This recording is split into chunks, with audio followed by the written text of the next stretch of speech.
राधे राधे। हम अपने आगे के सीक्रेट नोट डिस्कशन स्टार्ट करते हैं।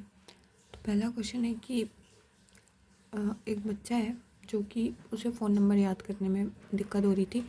तो टीचर ने क्या करा कि उसे 3 से 4 पार्ट में डिवाइड कर दिया फ़ोन नंबर को, और उसको बोला कि तुम ऐसे याद करो। तो ये जो स्ट्रैटेजी है इसको हम चंकिंग बोलते हैं, खंडीकरण बोलते हैं। फिर है कि who emphasize that individual development can not be understood without reference to the social and cultural context. देखो, किसी भी बच्चे की जो इंडिविजुअल डेवलपमेंट है उसको बिना उसका जो सोशलाइजिंग जो वो करता है आसपास के लोगों से, उसका जो कल्चर है उसके बिना नहीं समझा जा सकता। ये बात किसने कही थी? तो ये आप देख सकते हो, S for social and C for cultural. तो ये SCL आपको याद होगा, ये लेव वाइगोत्स्की साहब ने कही थी। फिर है कि एक बच्चा है 4 से 5 साल का, तो वो अपने आप से बातें करता है। तो लेव वाइगोत्स्की के अनुसार ये क्या है? ऐसा बच्चा इसलिए कर रहा है क्योंकि वो अपनी आप को डायरेक्शन दे रहा है, अपनी थिंकिंग को रेगुलेट कर रहा है।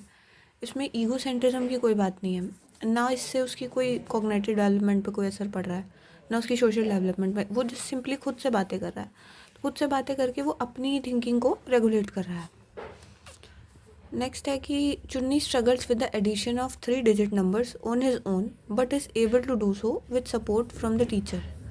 मतलब यानी कि जो चुन्नी था वो पहले जो 3 डिजिट नंबर का जो ऐड ऑन होना था वो अपने आप नहीं कर पा रहा था,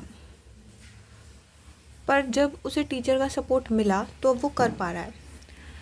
तो पहले वो नहीं कर पा रहा था, अब वो कर पा रहा है, और बीच में उसे सपोर्ट मिला टीचर का। तो जो वो गैप है कर पा रहा है और नहीं कर पा रहा है के बीच का, उसको हम कहते हैं ZPD। जैसे कि यहाँ पे मैंने लिखा भी होगा, हाँ, जोन ऑफ प्रॉक्सिमल डेवलपमेंट। अब वो कर पा रहा है ना। इन्होंने पूछा क्या है, देखो इन्होंने पूछा है, हाँ देखो, खाली सपोर्ट के बारे में पूछा होता तो ऑप्शन में कहीं तो स्कैफोल्डिंग मिलता, लेकिन उन्होंने पूछा है कि पहले नहीं कर पा रहा था पर अब कर पा रहा है। तो जो गैप है वो जोन ऑफ प्रॉक्सिमल डेवलपमेंट है, मैंने बात की थी इस बारे में भी। फिर according to Lev Vygotsky learning जो है वो एन एक्टिव प्रोसेस। आपको बेसिकली पॉजिटिव वाला चूज़ करना है ऑप्शन में से। अब लर्निंग है, सीखना है, वो पैसिव प्रोसेस तो नहीं हो सकता भाई। पैसिव प्रोसेस कैसे हो सकता है? लर्न कर रहे हैं ना हम किसी चीज़ को, है ना। और ड्रिल एंड प्रैक्टिस से रिपीटिशन होती है, हम रिपीट करते हैं चीज़ों को बार बार। लेव वाइगोत्स्की के अनुसार पूछा है तो ये active process of constructive knowledge होगा, ठीक है।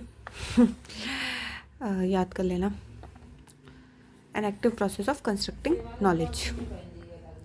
Dash plays an important role in Vygotsky and constructivism. SCL वही याद कर लो, वाइगोत्स्की में क्या आता है? SCL।